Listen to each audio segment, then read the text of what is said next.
বন্ধুরা, হাটুরিয়া ১৩টা জমিদার ছিলেন।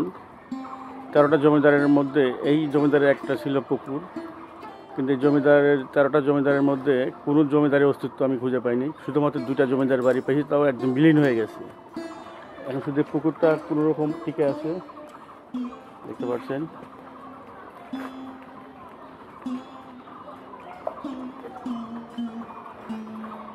এলাকার মানুষ এই পুকুরে গোসল করে। এই পুকুরটা হয়তো বা সরকারের কাছে আছে বিধায় টিকে আছে এখনো। আর ১৩টা জমিদারের মধ্যে সমস্ত বাড়ি সব কিছু বেদখল হয়ে গেছে। দেখতে পাচ্ছেন আমার পিছনে পুকুর ঘাটটা আছে, শানবাঁধা পুকুর ঘাট। এই পুকুর ঘাটে ৩টা শানবাঁধা ঘাট আছে, দেখতে পাচ্ছেন। এই পুকুর ঘাটটার একটা ইতিহাস আছে। ইতিহাসটা হলো, এই জমিদার যখন এই পুকুরটা খনন করেন, অনেক গভীর খনন করার পরেও এই পুকুরে পানি ওঠে নাই। তখন জমিদারকে স্বপ্ন দেখাইছে তার একটি মেয়েকে এই পুকুরে বিসর্জন দিতে হবে। তখন জমিদার তার মেয়েকে সুন্দর করে সাজিয়ে একটি নৌকার মাঝে বসিয়ে তারা সবাই চলে যায়। তারপরে কিছুক্ষণ পরেই দেখে এই পুকুর ভরা পানি। তার মেয়েকে আর খুঁজে পায়নি। তো ধারণা করা হচ্ছে এই পুকুরেই তার মেয়েকে নিয়ে গেছে।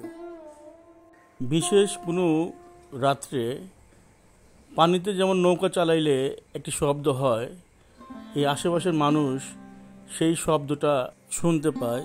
ধারণা করা হচ্ছে বিশেষ কোনো রাত্রে সেই মেয়েটা উঠেই নৌকা চালায়।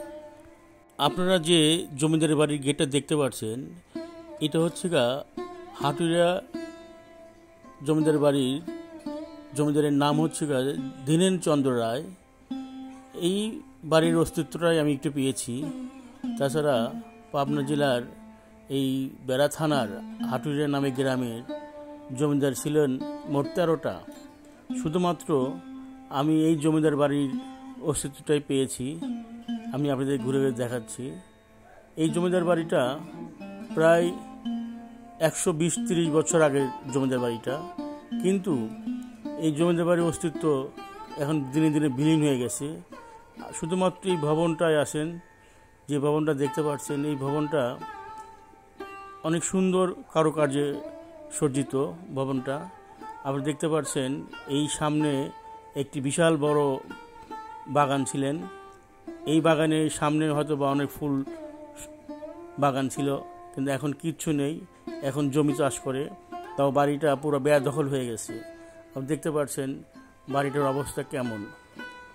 আমি আপনাদের ভিতরে নিয়ে যাচ্ছি। দেখেন, বাড়ি সুন্দর ডিজাইন করেছিলেন এই জমিদারটা, কিন্তু আজকে কালের বিপন্নের কারণে সমস্ত বাড়িটা ধ্বংস হয়ে গেছে। আর সবচেয়ে কষ্ট লাগে, এই পাবনা বেড়া থানার হাটুরি নামে গ্রামে ১৩টা জমিদার বাড়ি ছিলেন। ১৩টা জমিদারের মধ্যে এই শুধুমাত্র এই দীনেনচন্দ্র রায়ের জমিদার বাড়িটাই আসেন, তাও ধ্বংস অবস্থা হয়ে গেছে। আমি আপনাদের ঘুরে ঘুরে দেখাচ্ছি। আপনারা দেখুন জমিদার বাড়িটা। ১৯৪৭ সালের পরে দীনেনচন্দ্র রায় তারা কোনো একটি রাত্রে সপরিবারে তারা পালিয়ে চলে যায়। আপনারা যে ভবনটা দেখতে পাচ্ছেন, শুধুমাত্র এই ভবনটাই এখানে আছে। আমি এই ভবনটাই আপনাদের ঘুরে ঘুরে দেখাচ্ছি, কারণ আর এখানে দেখার মতো কিছু নেই। শুধুমাত্র ইতিহাস হয়ে এই ভবনটা দাঁড়িয়ে আছে। তাও কতদিন থাকে ঠিক জানা নেই, কারণ এই বাড়িটা এখন হয়ে গেছে বেদখল। তারা মানে ওনারা কত বছর শাসন করছে? এই জমিদারের নাম ছিলেন কি? ওনার বাড়ি ছিল, জমিদার ছিল, খাজনা আদায় করছে। এই তো আচ্ছা, অনেকদিন। মানে ওনার নাম ছিলেন কি? নাম ছিল দীনেনচন্দ্র রায়।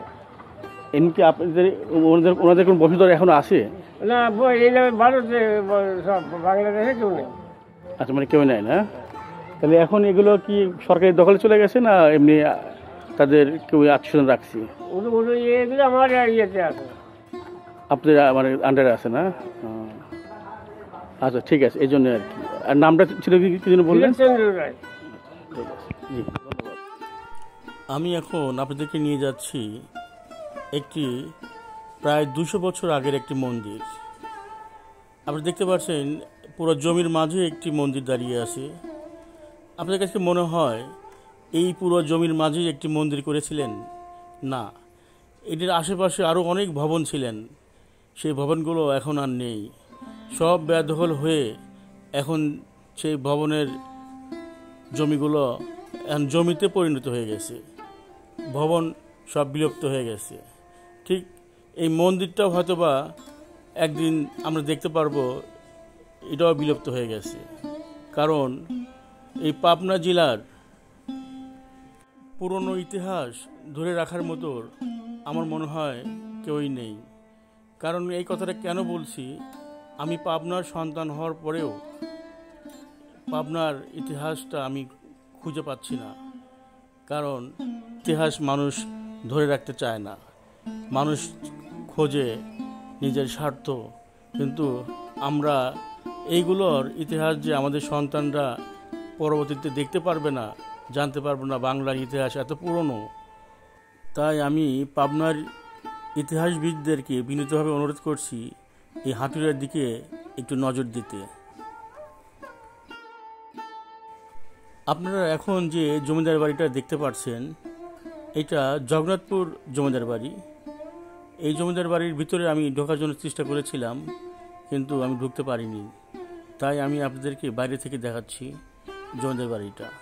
এই জমিদার বাড়িটাও অনেক সুন্দর, কিন্তু এখন কিছু নেই, শুধুমাত্র একটু পুরনো অল্প একটু বিল্ডিং আছে, এই তাছাড়া আর কিচ্ছু নেই। সমস্তটা এই বাড়িটাও বেদখল হয়ে গেছে। এখন আমরা ইতিহাসটা আর ধরে রাখতে পারছি না।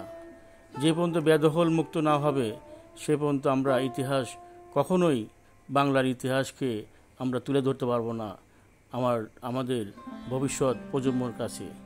তাই আমি আবারও বলতেছি, দৃষ্টি আকর্ষণ করতেছি, এই হাটুরা জগন্নাথপুরকে আপনারা আবার একটু দেখেন, এই জমিদার বাড়িগুলোকে উদ্ধার করা যায় কিনা।